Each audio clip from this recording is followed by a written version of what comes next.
काठीर ताले ताले कला परिवेषण अन्यतम लोककला दासकाठिया।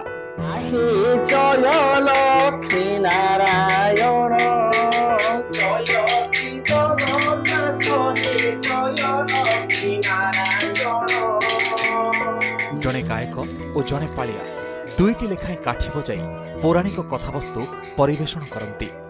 आध्यात्मिक चेतना जागरण सहित हास्यरसपूर्ण शब्द दर्शकों भरपूर मनोरंजन करिथाए।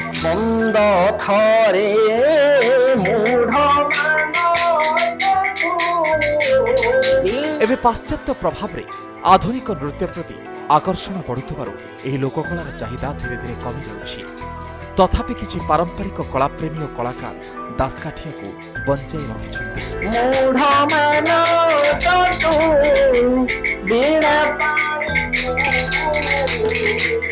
गोटे 100 वर्ष तलू जाए तो दासकाठिया स्थिति बहुत भल था। कारण दासकाठिया चलता शह शह लोक रुंड होते दासकाठिया देखा मन रोते।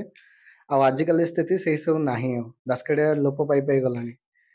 दासकाठिया से किसी ये होनी अनेक जगह लोककला स्थान मिलूँ के स्थान मिलूँ दासकाठिया कहले हाँ दासकाठिया कौन कर रही। बर्तमान एबर जो परिस्थिति रे पुराण प्रति इंटरेस्ट नहीं लोक मान पुराण प्रति इंटरेस्ट कमी गलानी से नाटक ऑपेरा एगुड़ा सब देखा सब पड़ों आ दासकाठिया प्रति ध्यान दौना।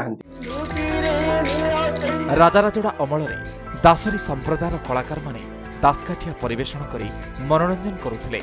गंजाम जिला दासकाठियार अंतुड़ीशाल गंजामर कलाकार पीढ़ी पर पीढ़ी एही लोककला को बंचाई रखिछन्ति। किंतु परवर्ती पीढ़ी को दासकाठिया शिक्षा देबा पई किछि स्वतंत्र सरकारी व्यवस्था नाही। प्रोत्साहन अभावरु एही लोककला आगु को बढ़ी न पारि बंचिबा पई संघर्ष करुछि। मां डाकले बुडी लागिवो आ मम्मी डाकले पूरा भस लागियो आ पछी वर्ष पछ बुडी लागियो। दासकाठिया जोटा एते सुंदर कला भगवान नाम ताकू माने आमर जदि आम पाखरे कोन आर्थिक अवस्था अछि आम देश विदेश जिवु अमेरिका जिवु। दासकाठिया कलाकारक पेटपाटना को सरकार दृष्टि देले एही लोककला बंची रहिबा सहित आदृत होई परिबो। ब्रह्मपुर प्रदीप्त परिच्छांक रिपोर्ट कनक न्यूज।